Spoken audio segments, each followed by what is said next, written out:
Welcome to our channel learn and grow. आज का जो हमारा टॉपिक है वो है Werner theory of coordination compound. Coordination compound की वर्नर्स थ्योरी। देखिए, अल्फ्रेड वर्नर्स ने 1892 में ये थ्योरी दी थी, जो कि एक स्विस केमिस्ट थे। उन्होंने सबसे पहले कोऑर्डिनेशन कंपाउंड्स की बॉन्डिंग के बारे में बताया था।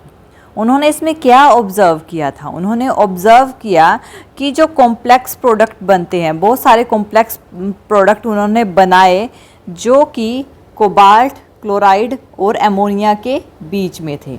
तो कोबाल्ट, क्लोराइड और एमोनिया के बीच में उन्होंने बहुत सारे प्रोडक्ट्स बनाए।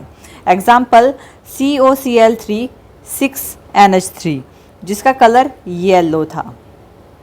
दूसरा है COCl3 5NH3, इसका कलर पर्पल था। ऐसे ही COCl3 4NH3, इसका कलर वायलेट था। तो उन्होंने बहुत सारे कॉम्प्लेक्सेस बनाए थे। उन्होंने ऑब्ज़र्व किया कि अगर इनकी ट्रीटमेंट AgNO3 के साथ की जाती है तो जो क्लोराइड आयन है वो प्रेसिपिटेट हो जाते हैं और प्रेसिपिटेट हो के AgCl फॉर्म करते हैं। तो जो कंपाउंड होते हैं, कुछ केसेस में ऐसा करते हैं। कुछ क्लोराइड आयंस जो होते हैं वो प्रेसिपिटेट हो जाते हैं, लेकिन कुछ जो अमाउंट होता है वो सॉल्यूशन में ही रह जाता है। ऐसा भी होता है। तो ये उन्होंने बताया था। इसके अलावा उन्होंने बताया कि जो सिंपल कंपाउंड होते हैं, सिंपल कंपाउंड मीन्स टू से COCl3, ये कॉम्प्लेक्स नहीं है, सिंपल कंपाउंड है। इसमें जो कोबाल्ट की वैलेंसी है, कोबाल्ट की वैलेंसी 3 है। ये जो है इन्हें प्राइमरी वैलेंसी बोलते हैं। यानी जो सिंपल कंपाउंड होते हैं उन्हें प्राइमरी वैलेंसी बोलते हैं। जबकि जो ये जो कंपाउंड होते हैं, सिंपल कंपाउंड जो होती हैं, ये आयनाइजेबल वैलेंसी इन्हें बोला जाता है। लेकिन दूसरी साइड होते हैं सेकेंडरी वैलेंसी वाले। सेकेंडरी वैलेंसी वाले जो कि एक कॉम्प्लेक्स फॉर्मेशन में होते हैं। इसमें सेकेंडरी वैलेंसी में क्या होता है कि कोबाल्ट के साथ कोई दूसरे लिगेंड्स जुड़े हुए होते हैं। लिगेंड्स जैसे कि कोबाल्ट के साथ NH3 जुड़ा हुआ होता है, सारे ही NH3 जुड़े हुए हों, सारे ही NH3 हों, या फिर कुछ NH3 जुड़े हुए हों, या फिर कुछ Cl नेगेटिव आयन भी जुड़े हुए हों। ये जो होते हैं ना, इन्हें सेकेंडरी वैलेंसी बोला जाता है। तो उनके जो मेन पोस्टुलेट्स थे ना, वो थे प्राइमरी वैलेंसी और सेकेंडरी वैलेंसी। प्राइमरी में क्या था? प्राइमरी वैलेंसी, इसे प्रिंसिपल वैलेंसी भी कहा गया और आयनाइजेबल वैलेंसी भी कहा गया। नेक्स्ट है सेकेंडरी वैलेंसी। सेकेंडरी वैलेंसी में नॉन आयनाइजेबल वैलेंसी इसे बोला गया। तो हम फर्स्ट एक बार फिर से इनके बारे में देख लेते हैं। सबसे पहले है प्राइमरी वैलेंसी। मेटल जो कि सिंपल साल्ट होते हैं, जो एग्जिबिट करते हैं, फॉर्मेशन करते हैं सिंपल साल्ट की फॉर्म में।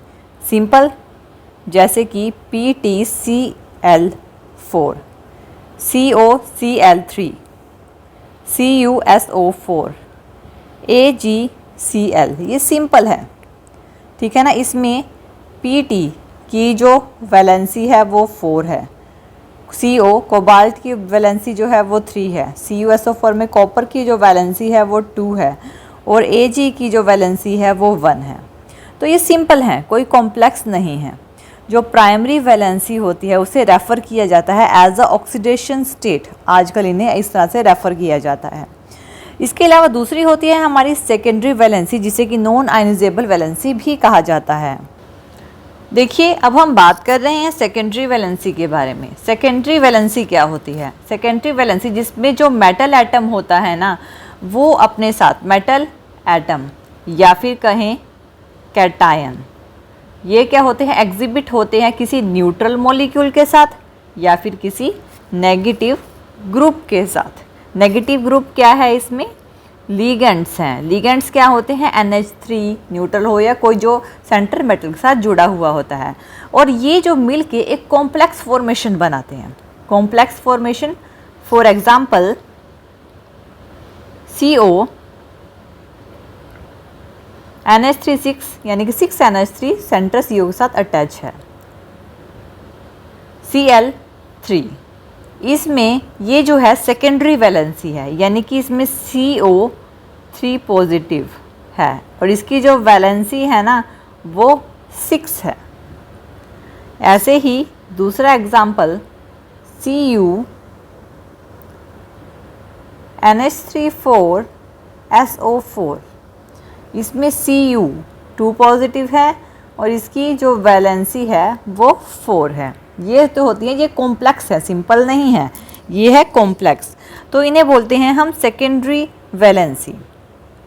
नेक्स्ट, इसमें ही सेकेंडरी वैलेंसी में ही इन्होंने क्या बताया था, जो वर्नर्स थ्योरी थी उनके अकॉर्डिंग जो सारे मेटल एटम होते हैं उनमें टेंडेंसी होती है कि जो मेटल होगा ना, जो सेंटर वाला मेटल होगा उसमें टेंडेंसी होगी कि कि वो प्राइमरी और सेकेंडरी की वैलेंसी को सेटिस्फाई कर सके। उसमें इतनी टेंडेंसी होती है कि वो प्राइमरी और सेकेंडरी वैलेंसी को सेटिस्फाई करता है।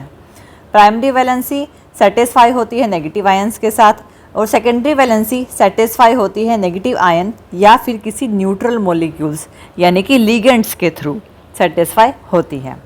थर्ड पॉइंट में इसने क्या बताया था कि जो लिगेंड्स होते हैं वो सेटिस्फाइंग करते हैं सेकेंडरी वैलेंसीज को। कैसे? डायरेक्टली एक फिक्स पोजीशन लेते हैं, मेटल के आसपास एक पर्टिकुलर ज्योमेट्री बनाते हैं और एक फिक्स पोजीशन लेते हैं और एक कॉम्प्लेक्स स्ट्रक्चर बनाते हैं, और ये जो होते हैं डायरेक्शनल होते हैं, जबकि जो प्राइमरी वैलेंसी होती है वो नॉन डायरेक्शनल होती है, ये रिप्रेजेंट करते हैं। ये इन्होंने बताया था। अब हम एक कॉम्प्लेक्स लेते हैं, यानी कि एग्जाम्पल लेते हैं कॉम्प्लेक्स फॉर्मेशन का, जो कि है COCl3 का और NH3 का। इसके कुछ एग्जाम्पल्स फॉर्मेशंस हमने ली हैं। आयनाइजेबल क्लोराइड जो होते हैं आयंस, वो प्रेसिपिटेट होते हैं AgNO3 को, यानी कि Cl जो होते हैं ना आयनाइजेबल होते हैं, ये प्रेसिपिटेट होते हैं किससे? AgNO3 के साथ। इनकी अलग अलग फॉर्मेशंस होती हैं और ये जो है लिंक्ड होते हैं प्राइमरी वैलेंसी के साथ। जो बाकी Cl एटम्स होते हैं और NH3 मॉलिक्यूल होते हैं, यानी कि कुछ तो प्रेसिपिटेट हो जाते हैं, लेकिन जो बचे हुए जो न्यूट्रल यानी कि NH3 लिगेंड्स होते हैं और Cl जो बच जाते हैं वो सेंटर मेटल एटम के साथ डायरेक्टली जुड़े हुए होते हैं। वो इस तरह से जुड़ते हैं कि उनके बीच में मिनिमम रिपल्शन हो। तो इसकी कुछ फॉर्मेशंस दी गई हैं 1 2 3 4, जैसे कि CONH3 6Cl3, COCl NH3 5Cl2, अलग अलग फॉर्मेशंस में ये जुड़े हुए हैं। देखिए इसमें हमारे पास अलग अलग फॉर्मेशन जो हैं वो रिप्रेजेंट की गई हैं। अब तीनों ही कंडीशन में इसमें भी 3Cl हैं, ठीक है ना, इसमें भी 3Cl हैं, इसमें भी 3Cl हैं, इसमें भी 3Cl हैं, तो सब अलग अलग फॉर्मेशंस में जुड़े हुए हैं। तो इस तरह से ये जुड़े हुए होते हैं ताकि उसमें मिनिमम से मिनिमम रिपल्शन हो, ये डिटरमाइन करते हैं। लेकिन जो वर्नर्स थ्योरी थी उसमें कुछ ड्रॉबैक्स थी। वो ड्रॉबैक्स क्या थी? वो ये थी कि ये जो थ्योरी है ये सर्टेन एलिमेंट्स को सिर्फ कोऑर्डिनेशन कंपाउंड्स को ही क्यों रिप्रेजेंट करती है, किसी दूसरे को क्यों रिप्रेजेंट नहीं करती। जो कोऑर्डिनेशन एंटिटी होती है इसकी पर्टिकुलर शेप क्यों होती है, ये इस थ्योरी में नहीं बताया गया था। ये जो कंपाउंड होते हैं इसकी जो होती है definite magnetic and optical properties होती हैं, ऐसा क्यों होता है, ये सब चीज़ें वर्नर्स थ्योरी की लिमिटेशंस थी जो कि उसमें नहीं रिप्रेजेंट की गई थी। तो इन क्वेश्चंस का आंसर आगे फर्दर दिया गया था, हमारे जो फ्यूचर में डेवलप होनी थी थ्योरीज उसमें आया था, जिसमें कि सबसे पहले थी वैलेंस बॉन्ड थ्योरी जो कि 1930s में आई थी। सेकंड नंबर पे थी क्रिस्टल फील्ड थ्योरी जो कि 1950s में आई थी और 1960s में भी ये थ्योरी आई थी। उसके बाद थी थर्ड नंबर पे लिगेंड फील्ड थ्योरी जो 1960s में आई थी, और नेक्स्ट नंबर पे थी मॉलिक्यूलर ऑर्बिटल थ्योरी, ये फोर्थ नंबर की थ्योरी थी, ये भी 1960s में आई थी। तो अलग अलग थ्योरीज़ जो आई थी, जो कि वर्नर्स थ्योरीज़ की जो लिमिटेशंस थी उनको ओवरकम किया था इस थ्योरी की लिमिटेशंस को इन थ्योरीज़ ने।